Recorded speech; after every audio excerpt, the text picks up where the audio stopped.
C'était une de ces nuits où la vie d'étudiant semblait faite pour la liberté et les excès. 4 amis inséparables, en quête de moments inoubliables, décidèrent de sortir et de faire la fête. L'alcool, les rires et les discussions interminables les tinrent réveillés jusqu'au petit matin. Ils savaient qu'un examen important les attendait quelques heures plus tard, mais l'enthousiasme de la fête leur fit balayer ce détail d'un revers de main. Lorsqu'ils se réveillèrent, fatigués et pris par le remords de n'avoir pas étudié, une idée leur vint. Pourquoi affronter le test aujourd'hui alors qu'ils pourraient s'en sortir avec un bon mensonge? L'un d'eux, visiblement plus créatif que les autres, proposa une histoire à la fois crédible et dramatique. Ils décidèrent de jouer les victimes d'un incident imprévu, un pneu crevé en pleine nuit, sur le chemin du retour d'un mariage. Pour rendre leur histoire plus réaliste, ils se couvrirent de graisse et de saleté, froissèrent leurs vêtements et répétèrent leur rôle comme des acteurs avant une grande scène. Une fois prêts, ils se rendirent au bureau de leur professeur. En entrant, ils prirent un air abattu, traînant les pieds comme s'ils avaient traversé un calvaire. Avec une synchronisation parfaite, ils racontèrent leur mésaventure. « Ah madame, nous avons assisté à un mariage hier soir. Sur le chemin du retour, à une heure tardive, notre voiture a crevé un pneu.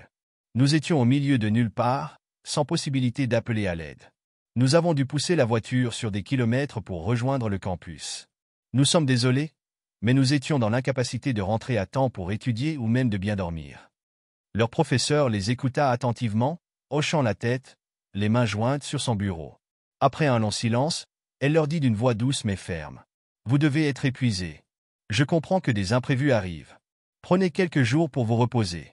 Vous pourrez repasser le test dans 3 jours. » Soulagés, les étudiants repartirent avec un immense sourire. Ils avaient réussi leur coup. Les 3 jours suivants, conscients d'avoir obtenu une seconde chance, ils se mirent à réviser intensément.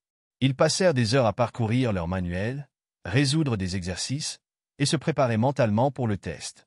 Cette fois, ils ne voulaient pas échouer. Le jour de l'examen, ils se présentèrent confiants et motivés.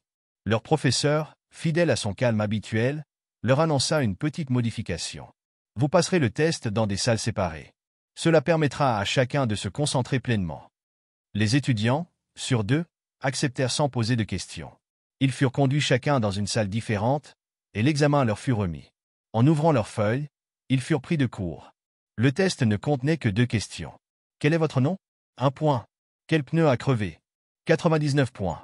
Leur assurance s'effondra en une fraction de seconde. Chacun, isolé dans sa salle, réalisa que leur plan ne tenait plus debout. Ils n'avaient pas pris la peine de se coordonner sur ce détail essentiel. Était-ce le pneu avant gauche, le pneu arrière droit, ou un autre? Comment donner une réponse cohérente sans se contredire? Les minutes passèrent, mais aucune solution ne semblait s'imposer. Leurs visages, autrefois rayonnants de confiance, s'assombrirent sous le poids de la culpabilité et de la panique. Moralité. La vérité, bien qu'elle puisse sembler risquée à court terme, est toujours une option plus sûre que le mensonge. Mentir, c'est construire un château fragile qui peut s'effondrer à tout moment. La vérité demande du courage, mais elle apporte la tranquillité d'esprit et la confiance des autres. Ce test, avec ces 2 questions simples, leur enseigna une leçon qu'ils n'oublieraient jamais. Les mensonges, même bien ficelés, laissent des failles. La vérité, quant à elle, est une force inébranlable.